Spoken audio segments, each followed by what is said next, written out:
Hello, this is Mr. Claudy, and today we're going to be going through tough binomial theorem questions. This is still part of the binomial distribution backstory, but they can be some tricky questions, so we're going to spend a whole lesson on this. So far we've learned the binomial theorem, and if you remember when we learned this last time, it allows us to perform an expansion of any binomial, that's two terms being added, to the power of something without having the FOIL. So for example, if this was a plus b to the power of 8, we would know how to expand it immediately using the binomial theorem. This is the formula as it's listed on your formula page. You can see it's a little bit different than what we learned last week. Here, I'll show you, or last time, I'll show you what we have. There's the binomial theorem as I gave it to you. So you have a plus b to the power of n. Remember there was a bit of a pattern. So the a's are going down. So you start with a to the, or sorry, your a's are going down, that's correct. So you start with, say, a to the power of 8, then 7, then 6, then 5, then 4, then 3, then 2, all the way to 0. Well, over here it's the same thing. There's a to the power of n, then it goes down by 1, it goes down, down, down, all the way until it's gone, a to the power of 0. Similarly, last week we learned that the b terms are going up. So we start with b to the power of 0, which really doesn't exist, it's just a 1. Then b to the power of 1, b to the power of 2, all the way to b to the power of whatever the exponent is. Similar here, we have, well, there's no b here because we know it doesn't exist. Then we have b to the power of 1, b to the power of 2, etc., all the way up to b to the power of n. Finally, the third part of the binomial theorem is the combination, or the number from Pascal's triangle, which is used to find the coefficient. So here we have n choose 0, so that would be whatever the exponent is. Let's say again this is 8, it would be 8 choose 0, then 8 choose 1, 8 choose 2, all the way up to 8 choose 8. Now we know that 8 choose 0 and 8 choose 8 are always going to be 1. If you think about Pascal's triangle, the ends of the triangle are always 1. So again, in our simplified version on the formula sheet, we see that the combination is not included for the first term and the last term. And this makes sense if you think about doing expansions. The first term and the last term are always a little bit cleaner than the middle terms. And there we have the formula for combination. And that's something you were given a few lessons ago. Okay, so let's get right to it. Let's try doing this expansion. X squared plus 4 over x to the power of 12. Find the exponent, or the coefficient of x to the power of 3. Now, before we do this, I just want you to think a little bit. If I gave you x plus y to the power of 12, well then I could use my formula to figure this out pretty easily. It would be x to the power of 12, because remember that first term starts at 12 and then goes down. Then my next term would be, okay, some coefficient, then the x has gone down to the power of 11, and the y, which started at 0, is now y to the power of 1. And then I could do my next one would be some coefficient, x to the power of 10, y to the power of 2. And I can keep going like this all the way until I get to some coefficient x to the power of 3, y to the power of 9. And I keep going, x to the power of 2, y to the power of 10, plus x1, y 11, plus y 12. That's pretty much the whole expansion. You guys could do that for me. It'd take a few minutes. If I wanted the coefficient of x cubed, okay, well this is x 11, 10, oh right, it's right here. That would be the 1, 2, 3, 4, 5, 6. Well, this would be the 9th term, I guess. Well, technically the 10th term. Because I know that there are 12 in total, I'm subtracting 3. So this is the 12 minus 3 equals 9th term. So it's kind of clear, right? If I want coefficient to be of x to the power of 3, I just kind of can use my 12 minus 3 to figure out the 9th one. Now that's fine if I gave you a question like this. So I'm going to put this in a bubble. Unfortunately, our question here is a little more difficult because we have x to the power of 2 plus 4 over x, all to the power of 12. So think about what happens if I expand this. Well, I end up with, okay, so my first term is going to be x squared to the power of 12, so that's going to be x to the 24. There's probably some coefficient there because, no, there isn't. Okay, and then my next term is going to be some coefficient. And if you think about it, I have x squared to the power of 11, so that's x to the 22. And then I have 4, which is probably my coefficient, and 1 over x. So the 1 over x is going to be in the denominator. And then my next term is going to be some coefficient, so we'll ignore the numbers for now. And then I have x squared to the power of 10 this time, so it's going to be x20. And I have the x in the denominator, which is now raised to the 2, so I have x over x to the power of 2. And this would keep going, right? It's a little bit more complicated.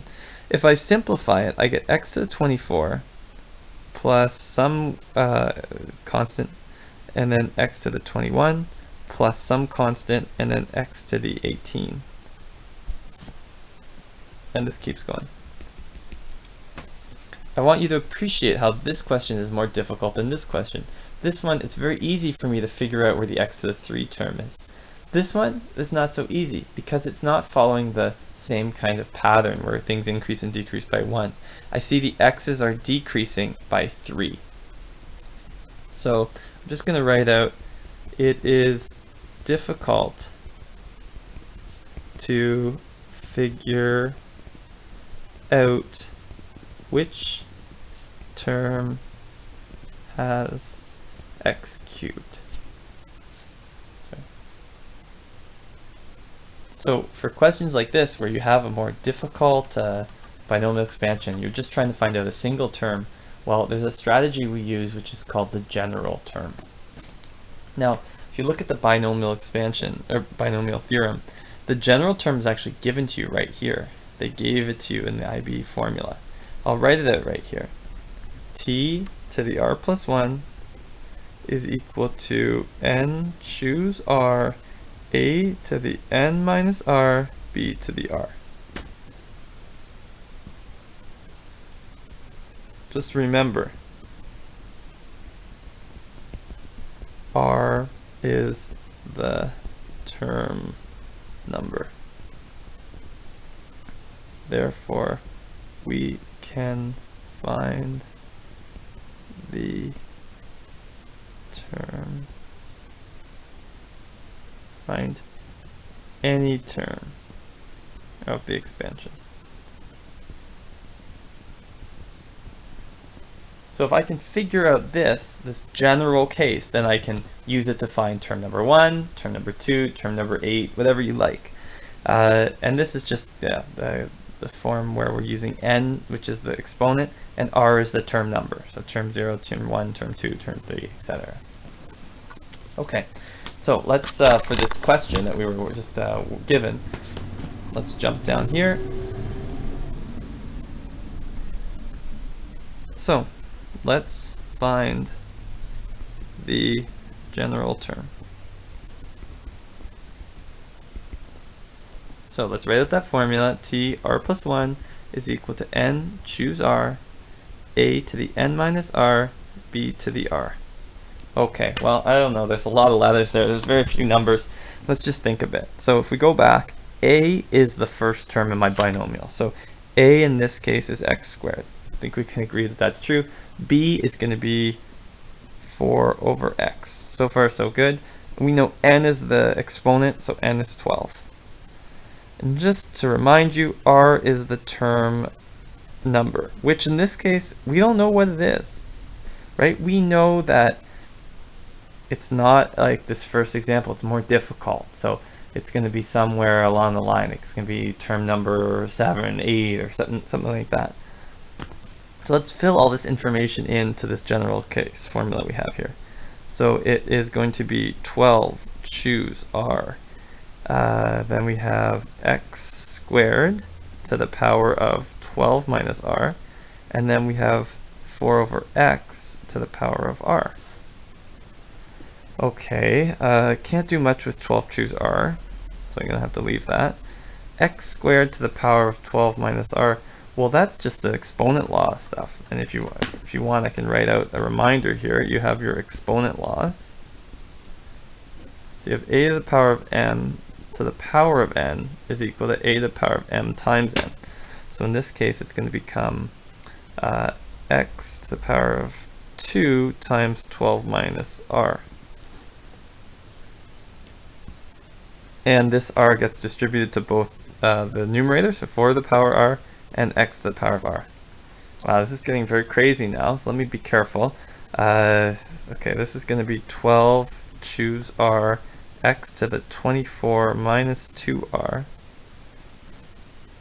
I have, okay, x to the r in the denominator, and then I have 4 to the power of r.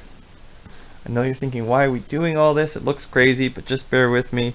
12 choose r.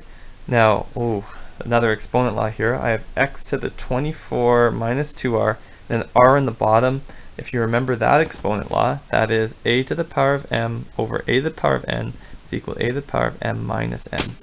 So that's going to be x to the power of 24 minus 2r minus r, 4 to the power of r. And so finally we get this situation where it's 12 choose r, 4 to the power of r. If you think about it, 12 choose r is just a number, and 4 to the power of r is just a number.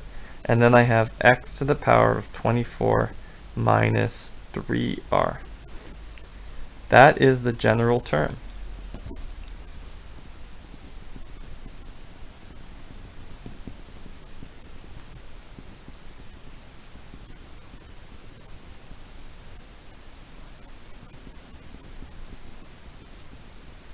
Remember, the beauty of the general case is I can sub in any r value and it'll spit out the term. So if I plug in r equals 0, it'll give me the first term. If I sub in r equals 1, it'll give me the second term, etc., etc., etc. So the question for this, for what we're trying to do right now, is we want to figure out what is the term with x to the power of 3. So what we really want to know is, when does this equal x to the power of 3? What r value makes that true? Because again, we don't know which term we're dealing with here. So let's write that out. I'm going to have to zoom down a bit here. So we'll make some space. Now, for the x to the 3 term,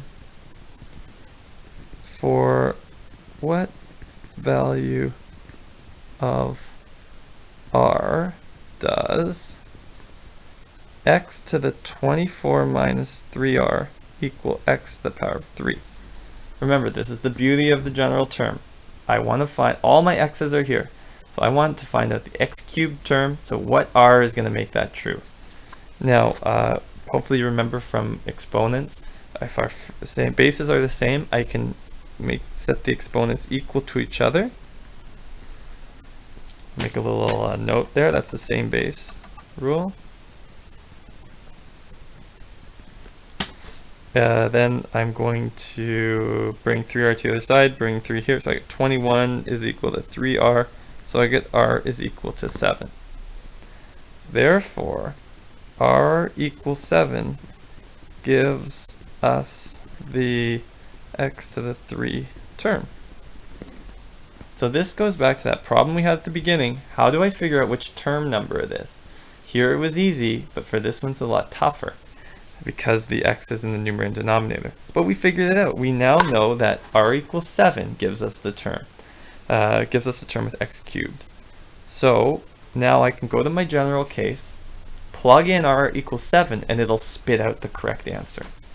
So I'm going to sub r equals 7 into tr plus 1 expression. So I get t to the 7 plus 1 is equal to technically the 8th term, which is 12 choose 7, 4 to the power of 7, x to the power of 24 minus 3 times 7. 12, I punched this into my calculator. I forgot my calculator. Okay, let me type this into my calculator. So I have 12 choose 7 times 4 to the power of 7. That gives me the answer, which is 12,976,128 times x to the power of 3. And there you have it. Just in case you're ever out in the wilderness and someone asks you to figure this out, we have a way of doing it. That's how we use the general term. Let's just go back to originally what we were doing. This whole process of finding the general term helps us figure out the r value. Maybe, just maybe, you can figure this out without the general term. Look how I wrote out the pattern here. It's likely you would have figured out, you could have, by writing out the pattern, figure out the term number. So here I know it's, okay, this would be r equals 0, r equals 1, r equals 2. So if you think about it for a while, the next one would be, number 3 would be, so they're going down by 3s, by 3. The next one's going to be 15, that's 3. Then 12, then 9, then 8. Or sorry, 9, then 6, then 3. So you might be able to count it out and figure it out through some reasoning, which is totally valid too. This isn't worth a ton of marks on IB exam. It's finding the r value that matters. So if you can figure out a pattern, that's a valid way of doing it. So we'll just make a note down there. Note, it is valid to find r by writing out a few terms and figuring out the pattern for the exponents of x. So it is valid to find the r term number by writing out a few of the terms and figuring out the pattern for the exponents of x. And I'll just put the star here, right? We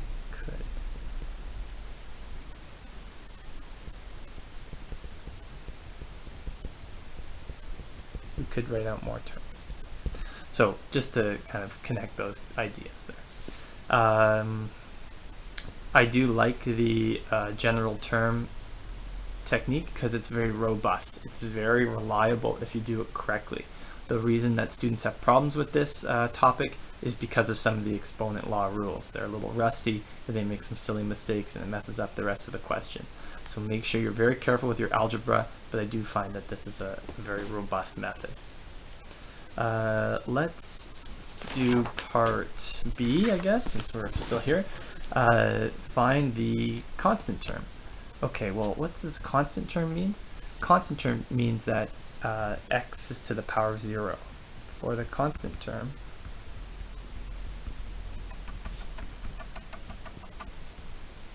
x0, then we need to take my general case and figure out, okay, well, when is x to the power of 0? What r value makes this 0?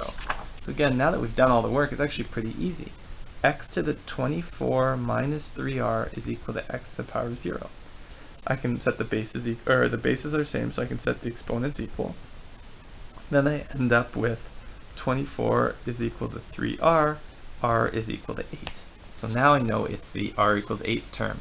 So now I sub that into my expression. So I have 8 plus 1 is equal to 12, choose 8, 4 to the power of 8, x to the 24 minus 3 to the 8.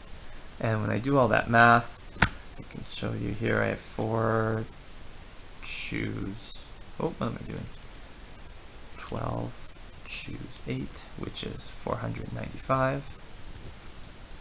4 to the power of 8, which is a big number, 65536. And this becomes x to the 24 minus, oh yeah, x to the 0. And so my final answer is 32,440, 320. Again, really practical skill to be able to do this. And this is really our trickiest kind of example you can get in the binomial distribution backstory. It involves everything we've done in the past few lessons. So you'll see, hopefully we've been building to this point and we'll be able to figure it out. For the expansion 2x plus 1 to the power of n, the coefficient of the x cubed term is 80. Find n. So this is a tough question because we don't know what the exponent is, right? This could be exponent 1, then it would be 2x plus 1. It could be 2x plus 1 to the power of 2, and then you can imagine that would be a quadratic. 2x plus 1 to the power of 3. So a brute force method of doing this would be to just keep trying different values of n, keep doing all the foiling, and eventually you're going to find one of those that has an x3 term of 80. That seems like a ton of work. But what we're looking for essentially is this. That's the piece of information we know. Now, before we go any further, I am going to give you a little strategy here, a little hint. It is easier to solve 1 plus 2x to the power of n. So we're just going to do that. I'll explain why in a second. But you can see I haven't changed the question. 2x plus 1 to the power of n is the same as 1 plus 2x to the power of n. We're going to solve this question using this powerful idea called the general term. So let's find the general term. Remember, this is the part that I find confuses students the most, so just be very careful and methodical in your work. 2 t to the r plus 1 is equal to, then if you forget, you can go back. There's the formula in my formula sheet. N choose r, a n minus r, b r. N choose r, a n minus r, b to the r. Now let's stop for a second and think. What is a in this case? A is the first term, which is 1. B is the second term, which is 2x. N is unknown. So we don't really know very much, but let's sub in what we do know. So we have n, unknown, choose r. R is always unknown in this thing. We have, okay, 1 to the power of n minus r, and we have, what's b? Oh, 2x to the power of r.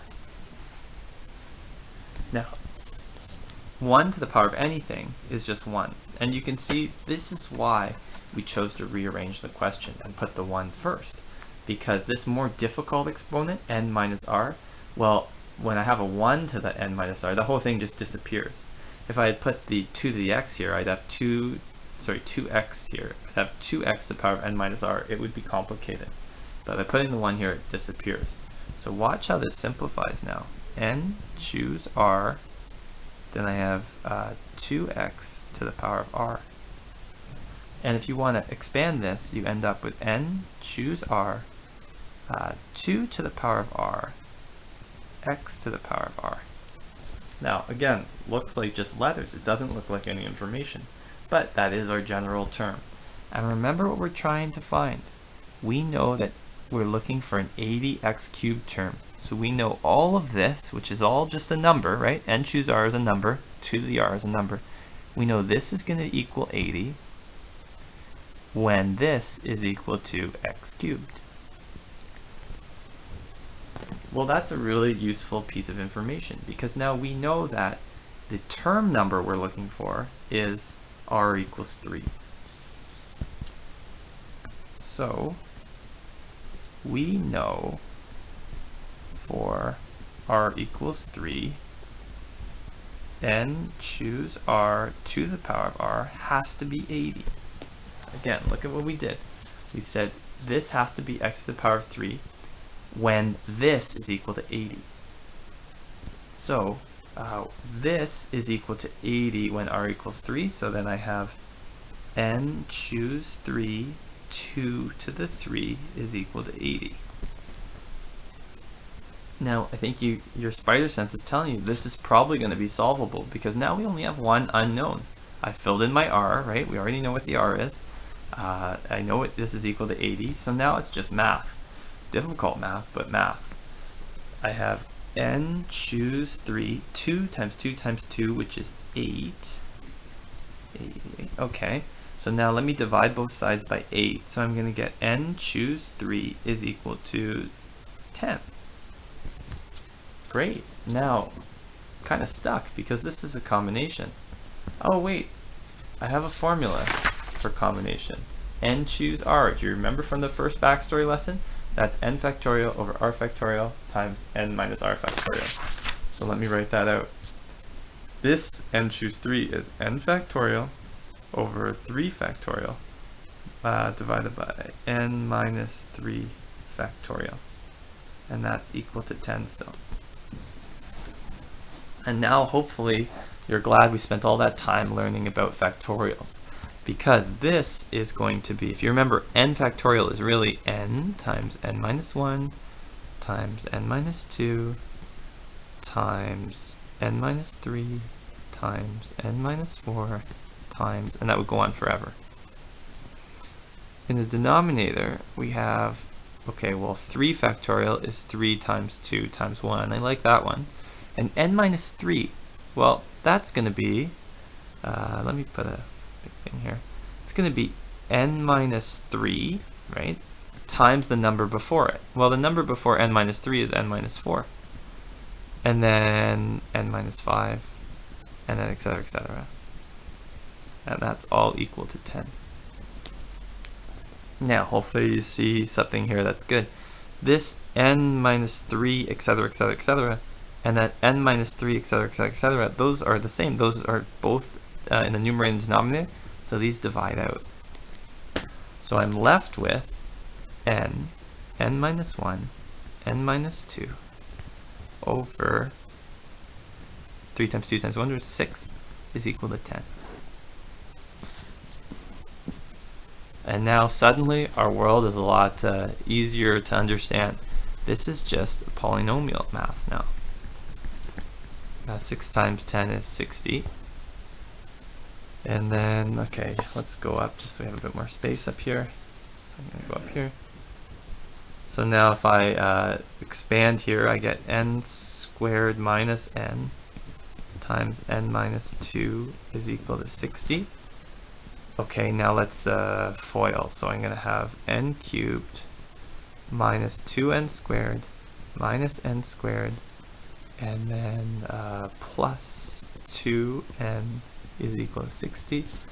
So if I combine, I get n cubed minus 3n squared plus 2n minus 60 equals 0. Phew! Well, now we just have a cubic polynomial to solve. There's a few ways of solving this. One way is you could use what you learned in your grade 11 class, which is a factor theorem. So you could test some different numbers, find out one of the factors, and then do some long division and figure out the other factors. Another thing you could do is you could graph this using a graphing calculator or Desmos, and you could find the zeros, the places where it crosses the x-axis. Or you could use your GDC. There's a tool in your GDC that is for solving polynomials, so it's a polynomial root finder, and it would, without even graphing, you just punch this in, say tell me the roots, and it'll spit them out for you. Whatever way you do this, when you've solved it using your GDC, you're going to find that n is equal to 5. So we had this long question, well, this difficult question, not actually that long, but what's difficult is we don't know what n is. But we used the general term, this very robust technique, and then we were able to, knowing the information from the question, solve when this is equal to 80 for r is equal to 3. Along the way, we did have to use the combination formula, which was frustrating, but eventually we were able to solve and figure out that n is equal to 5. Those are the hardest types of questions, I think, for actually the whole MCV 4U4 course. I do find these are very challenging for students. But like I said, almost every year there's a question like this on IB exam. The reason IB likes, this, or perhaps is like on the first side of this page. But every year there tends to be a question like this because IB doesn't have time for you to write out an entire expansion on an IB exam. They only have time to ask you one question that's going to take 7 minutes or so. So they ask you to find out a coefficient of some value. This way you test that you understand the concepts, but don't waste your time writing out an expansion that takes a long time. So your homework for this section is page 188, number 1 to 10, and you have to use the GDC. All right, thanks. And until next time, we'll see you later.